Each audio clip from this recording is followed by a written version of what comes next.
नमस्कार दोस्तों, मैं हूं अर्चना प्रजापति एडवोकेट। हमारे channel AP legal information in Hindi में आपका स्वागत है। दोस्तों, आज हम जानेंगे एक नई जानकारी। रिमांड किसे कहते हैं, रिमांड क्या होता है, रिमांड कितने दिनों के लिए मिलता है और रिमांड के दौरान पुलिस आपको मारती है, पीटती है, क्या करती है। मार सकती है, पीट सकती है रिमांड के दौरान। ये सारी बातें इस वीडियो में हम जानने वाले हैं।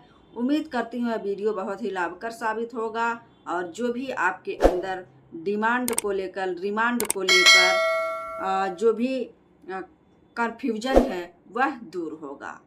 तो रिमांड शब्द जो है क्या होता है, हम इस वीडियो में जानेंगे। तो अमूमन देखा जाता है दोस्तों, जब भी कोई घटना घटित होती है, क्राइम होती है, और चाहे वह व्यक्ति कोई क्राइम किया हो या ना किया हो, किसी झूठे मुकदमे में उसको फंसा दिया गया हो या झूठा उसके ऊपर इल्ज़ाम लगा दिया हो, संज्ञेय अपराध में उसको डाल दिया गया हो कि फला व्यक्ति ऐसा किया है जो कि वह न किया हो या किया हो, तो देखा जाता है वहाँ पुलिस को अगर इसकी खबर लगती है, पुलिस को इसकी इत्तला मिलती है, तो वहाँ पुलिस उसको अरेस्ट करता है। संज्ञेय मामले में अगर है, संज्ञेय मामला है तो उसको पुलिस अरेस्ट करती है। पुलिस अरेस्ट करती है और पुलिस का दायित्व होता है अरेस्ट करके 24 घंटे के अंदर, 24 घंटा जब हो जाता है उसके बाद थाने में वह नहीं रख सकती है और वह न्यायालय में उस अभियुक्त को पेश करती है मजिस्ट्रेट के सामने। 24 घंटे से अधिक का प्रावधान नहीं है हमारे विधि में, कानून में कहीं ऐसा नहीं है। 24 घंटे के बाद भी आप पुलिस थाने में रख सकते हैं। अगर ऐसा करते हैं तो यह इल्लीगल होता है। 24 घंटे से अधिक अगर 2-3 दिन 4 दिन थाने में ही रखते हैं तो यह इल्लीगल होता है। तो 24 घंटे के बाद जब मजिस्ट्रेट के सामने पेश किया जाता है पुलिस द्वारा, तो अब मजिस्ट्रेट के ऊपर निर्भर करता है कि उसकी जांच, जो भी इन्वेस्टिगेशन थोड़ा सा हुआ है पुलिस द्वारा, उसकी जांच करेगा। मजिस्ट्रेट के ऊपर निर्भर है कि वह पीसी में यानी पुलिस कस्टडी में अभियुक्त को भेजेगा या न्यायिक अभिरक्षा में लेगा, यानी जुडिशियल अभिरक्षा में वह रखेगा। अब उसके ऊपर निर्भर करता है। तो वहाँ क्या होता है कंडीशन, अगर अभियुक्त मिल गया है, पुलिस अरेस्ट कर ली है, तो इन सब के बीच में या पुलिस कस्टडी में रखा जाएगा या न्यायिक अभिरक्षा में रखा जाएगा। तो उस बीच आता है रिमांड। रिमांड की बात आता है, पुलिस वहाँ एक एप्लीकेशन लगाती है जज साहब के सामने, मजिस्ट्रेट के सामने, कि हमको इस व्यक्ति को रिमांड पर दे दिया जाए। 10 दिन का रिमांड मांगेगा, 5 दिन का रिमांड मांगेगा। केस के ऊपर होता है, वारदात के ऊपर होता है, मामला जो भी है उसके ऊपर निर्भर करता है कितना दिन में यह कार्य पूरा कर लिया जाएगा, इन्वेस्टिगेशन पूरा कर लिया जाएगा, रिमांड हमको दे दिया जाए। तो एप्लीकेशन देते हैं पुलिस वाले। तो जज साहब के विवेक पर निर्भर करता है, वह केस को देखेंगे, मामला को देखेंगे कि बहुत ज़्यादा गंभीर मामला है तो ज़्यादा कस्टडी दे देंगे, ज़्यादा रिमांड दे देंगे, ज़्यादा दिन का दे देंगे, और अमूमन जैसे केस रहेगा उस हिसाब से वह रिमांड देते। नहीं, आप 7 दिन के लिए ले जाइए और हम आपको रिमांड देते हैं 10 दिन के लिए ले जाइए, केस के ऊपर निर्भर करता है। तो रिमांड शब्द जो आप लोग सुनते हैं कि रिमांड हो गया है, अब तो बहुत मारेंगे पीटेंगे, अमूमन देखा जाता है कि हिंदुस्तान के लोगों के दिमाग में ये बहुत बड़ा भ्रम रहता है कि रिमांड पर ले गया है पुलिस, रिमांड में रखा है पुलिस, तो बहुत मारेगा, पीटेगा, टार्चर करेगा, प्रताड़ित करेगा। तो ये आप दिमाग से निकाल दीजिए, ऐसा कोई प्रावधान नहीं है कि कोई रिमांड में पुलिस ले जाता है, अपने कस्टडी में रखता है किसी अभियुक्त को तो उसको मारेगा, पीटेगा या टार्चर करेगा। अगर ऐसा करता है तो इल्लीगल है, वह आर्टिकल 21 का उल्लंघन करता है अगर किसी अभियुक्त को अगर कोई पुलिस वाला मारता है, पीटता है, तो आर्टिकल 21 जो भारत के संविधान में प्रावधान किया गया है वह नहीं कर सकता है उसको। अगर वो सोने में उसको डिस्टर्ब करता है, अमूमन देखा जाता है रात में पुलिस वाले अभियुक्त को डिस्टर्ब कर देते हैं, सोना नहीं है और करते रहते हैं, उसको सोने का अधिकार भी 21 में आर्टिकल दिया गया, उसको उसमें भी बाधा नहीं पहुंचा सकते पुलिस वाले। पुलिस कस्टडी में यानी पुलिस रिमांड में रहते हुए किसी अभियुक्त को छूने का अधिकार नहीं है। और ये इनलीगल तरीके से अगर कोई करता है तो आप जो है दिमाग से निकाल दीजिए दोस्तों कि रिमांड में टार्चर और मारा पीटा जाता है। तो रिमांड क्या होता है आइए हम जानते हैं। रिमांड का मतलब यह होता है कि किसी को जब पुलिस गिरफ्तार कर लेती है उसको पूछताछ करने के लिए अपने जो रिमांड में रखती है, अपने कस्टडी में रखती है, सिर्फ पूछताछ करने के लिए रखती है, ना कि उसको पकड़ कर रिमांड में लिए मारेंगे, पीटेंगे, टार्चर करेंगे, ऐसा कुछ नहीं है। वो सिर्फ इन्वेस्टिगेशन जो पुलिस करती है, इन्वेस्टिगेशन के लिए उसको अपने रिमांड में रखी रहती है। मान लीजिए हम उदाहरण के तौर पर समझते हैं कि ए ने बी को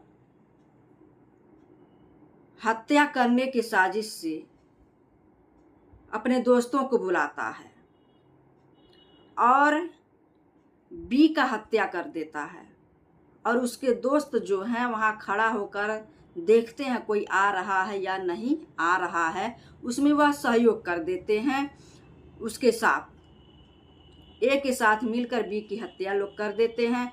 और उसमें जब किसी तरह से पुलिस को पता चलती है कि हाँ ये संज्ञेय अपराध हो रहा है, तो वहाँ जब पुलिस आती है तो सभी लोग किसी न किसी कारण से किसी तरकीब से भाग जाते हैं, लेकिन ए जो है वह पकड़ा जाता है, ए नामक व्यक्ति पकड़ा जाता है, तो वह वहाँ गिरफ्तार कर लिया जाता है और पुलिस अपने पास उसको रख लेती है, कस्टडी में थाने में रख लेती है।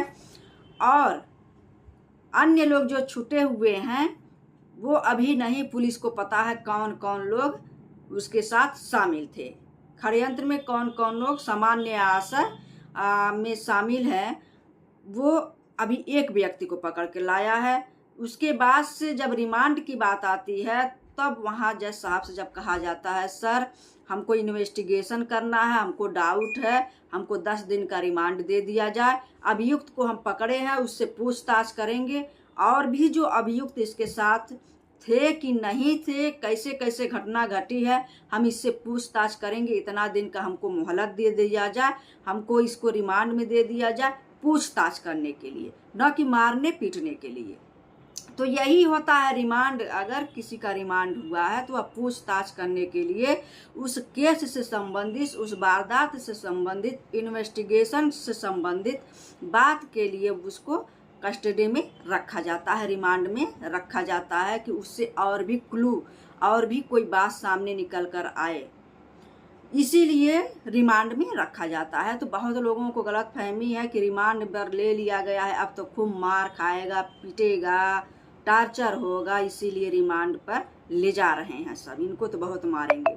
हाँ, मैक्सिमम देखा जाता है कि अगर अभियुक्त जो है सावधानी से, प्रेम से नहीं कुछ बताता है, तब वहाँ थोड़ा सा पुलिस जो है डराती है, धमकाती है कि बता दो कौन कौन तुम्हारे साथ थे, यह घटना कैसे घटी है, तब जाकर सख्ती अपनाते हैं, उसके ऊपर थोड़ा सा बल का भी प्रयोग कर देते हैं ताकि वह जो भी उसके साथ शामिल थे उसका नाम ये बता दे। इसलिए इतना थोड़ा सा पनिशमेंट करते हैं पुलिस वाले, लेकिन उनका कोई अधिकार नहीं है जो रिमांड पर लिए हैं उस व्यक्ति के पास, उस व्यक्ति के साथ कोई भी अमानवीय व्यवहार करें, यह इल्लीगल हो जाएगा। तो रिमांड शब्द आपने जाना कि पूछताछ का मतलब ही होता है रिमांड, उस केस से संबंधित जानकारी हासिल करने के लिए, इन्वेस्टिगेशन के लिए उस व्यक्ति को रिमांड पर 10 दिन, 7 दिन, 14 दिन, मैक्सिमम 14 दिन पुलिस रिमांड जो होता है वह 14 दिन होता है। और न्यायिक जो रिमांड होता है वह 60 से 90 दिन होता है। यह आपको जानना जरूरी है कि पुलिस रिमांड 14 दिन की होती है और न्यायिक रिमांड जो होता है 60 से 90 दिन होता है। तो आपने जाना रिमांड शब्द क्या होता है। तो रिमांड से आप घबराएं नहीं। अगर किसी को रिमांड पर ले लिया गया है तो उससे घबराएं नहीं कि मारेगा पीटेगा और यहाँ उसको बहुत ही टार्चर किया जाएगा, ऐसा कुछ नहीं होता है। रिमांड शब्द बहुत ही अच्छा है। इन्वेस्टिगेशन अच्छे से हो जाता है। केस के ऊपर निर्भर करता है कि कितना दिन में इन्वेस्टिगेशन हो जाएगा, उस हिसाब से वह रिमांड में रखा जाता है उस व्यक्ति को। और इस रिमांड के दौरान अमूमन लोग थोड़ा सा अभियुक्त जो होता है वह पुलिस की बात को वापस करता है, कहीं गुस्सा करता है, उस पुलिस से उलझ जाता है। तो उलझना बिल्कुल नहीं है। नहीं तो पुलिस को आप गुस्सा वैसे भी दिलाएंगे, पीटेंगे या टार्चर भी हो सकते हैं। आपको करना कुछ नहीं है, सिर्फ जो पुलिस पूछ रही है उसको आप बता दीजिए। हाँ कहिए, हम लिखित दे रहे हैं, मौखिक कर रहे हैं, साइन कर रहे हैं, जो आप कहेंगे सब मैं मानता हूँ, मैंने अपराध किया है, मैंने अपराध नहीं किया है, जो भी आप किए हो उसको बता दीजिए। वहाँ किसी भी प्रकार का छुपाने की ज़रूरत नहीं है। आपके साथ कितने लोग थे, आपने क्यों ऐसा वारदात किया, ये सारी बातें आप पुलिस को पूरे डिटेल में आप बता सकते हैं। इसका फ़ायदा यह है कि पुलिस द्वारा कोई भी बयान जो पुलिस रिमांड में होता है, पुलिस द्वारा जो रिपोर्ट लगाया जाता है न्यायालय के सामने, वह मान्य नहीं होता है। आप एक्सेप्ट कर लें तो वहाँ हो सकता है पुलिस आपको टार्चर ना करे, या वो प्रलोभन देती है कि मैं तुम्हें इतना प्रलोभन, तुमको छुड़वा दूंगा, तुम्हारा धारा कम करवा दूंगा, तुमको सज़ा कम करवा दूंगा, तुम बता दो, अपने ऊपर ये एलिगेशन ले लो कि हम ही मारे हैं, हम इसमें इन्वॉल्व थे।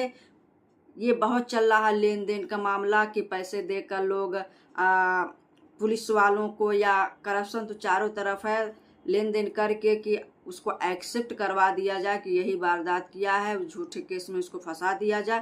ये बहुत चलता है, लेकिन सब कुछ आप एक्सेप्ट वहाँ कर लीजिए, कोई दिक्कत नहीं है।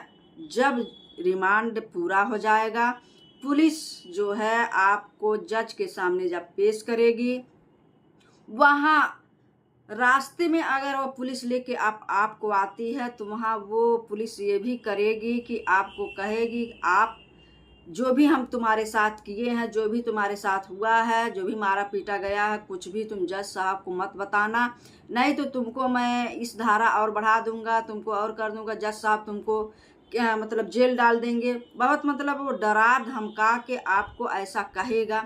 वहाँ आप शांत रहेंगे, सब सुन लेंगे, ठीक है। जब मजिस्ट्रेट के सामने आप पहुँचे तो वहाँ मजिस्ट्रेट पूछते हैं आपके साथ कोई ऐसा अमानवीय व्यवहार तो नहीं किया गया पुलिस रिमांड के दौरान। तो आप वहाँ कहें नहीं, बिल्कुल हमारे साथ अगर नहीं हुआ तो नहीं कहें। अगर कोई भी आपके साथ रिमांड के दौरान पुलिस वाले अमानवीय व्यवहार किए हैं, तुरंत वहाँ जज साहब को बताएं, मजिस्ट्रेट को बताएं।